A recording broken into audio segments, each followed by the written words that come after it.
Hey everyone, this is Noemi. Welcome back to my channel.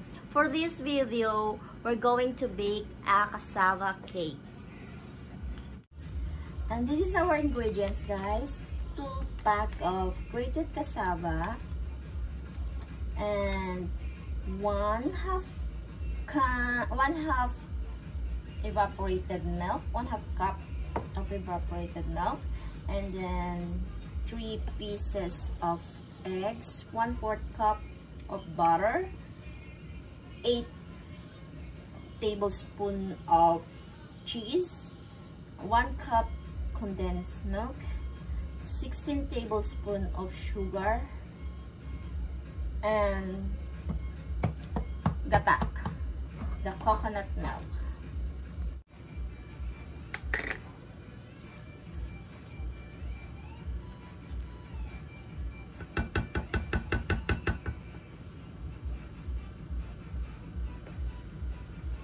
Kalahati lang, guys, kasi yung kalahati nito gagawin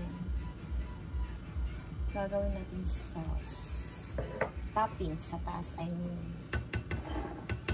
And then 1/4 cup of butter, and then 1/2 cup of milk, and then 14 tablespoons of sugar, and then cheese, guys.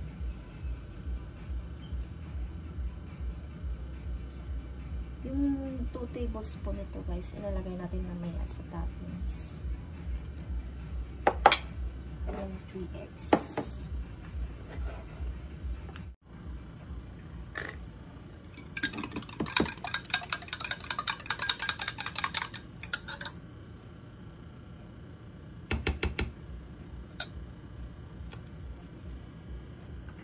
And guys, mix na natin together.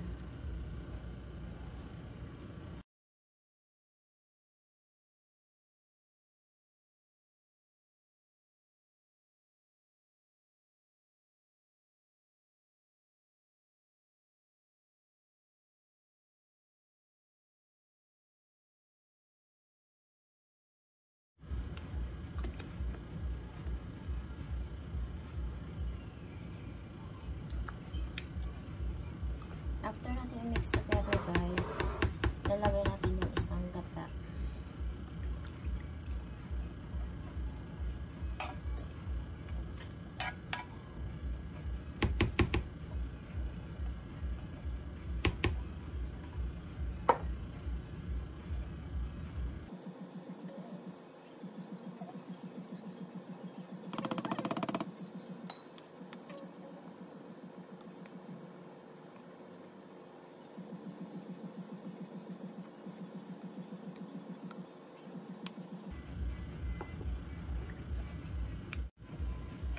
Ngayon, guys, ipo-pour natin yung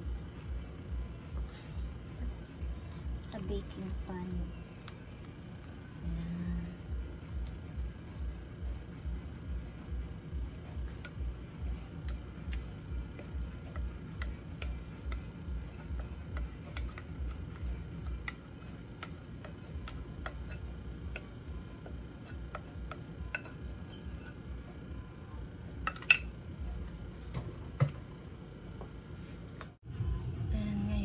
Natin siya ng 350 degrees at ita-timer natin, guys, ng 1 hour.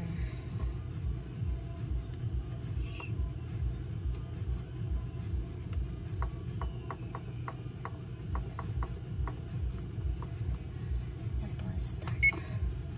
Wait lang tayo ng 1 hour, guys. After that, guys, gagawa tayo ng toppings. Ayan na, guys, gagawa tayo ng toppings ngayon sa ating cassava cake. Ngayon, lalagay natin yung flour. Mainit na siya. Flour.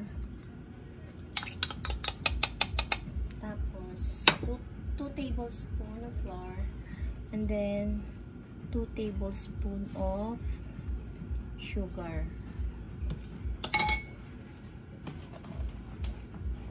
After nyan guys, imimix lang natin.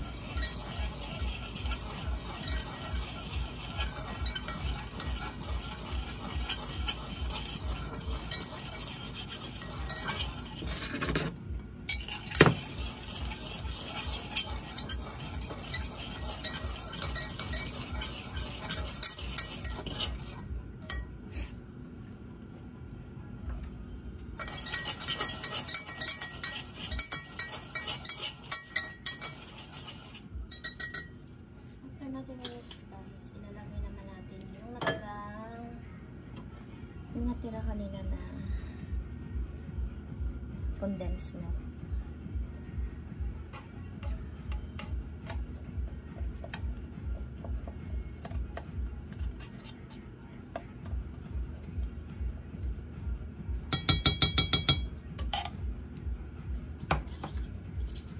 Tapos haluin natin ito.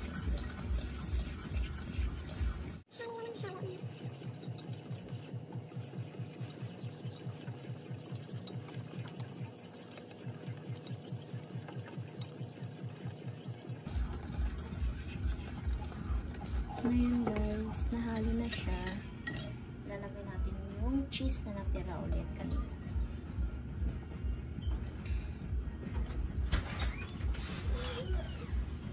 Hi baby! Already woke up? Happy New Year! Oh, Happy New Year! Happy New Year!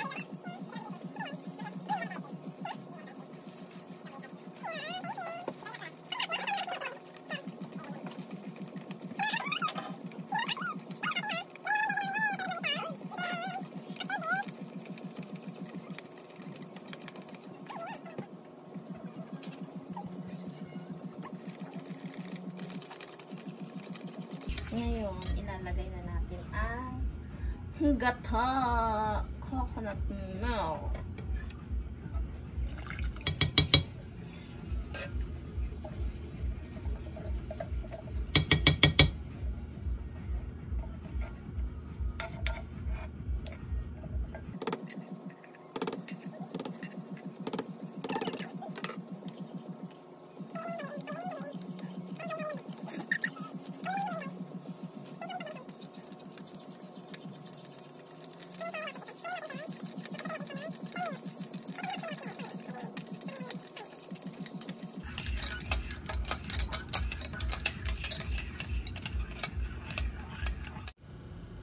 Yan guys, ilalagay natin makapuno. Pasensya na guys, hindi ko na video pala yung yung paglagay ko ng top ng toppings. Ano to guys, optional lang naman to kung gusto nyo lagyan. Makapuno guys.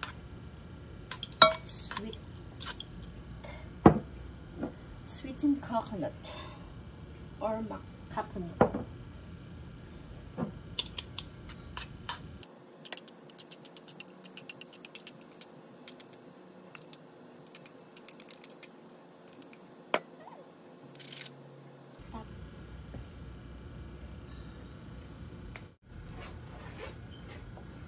Tapos ilagay natin yung egg.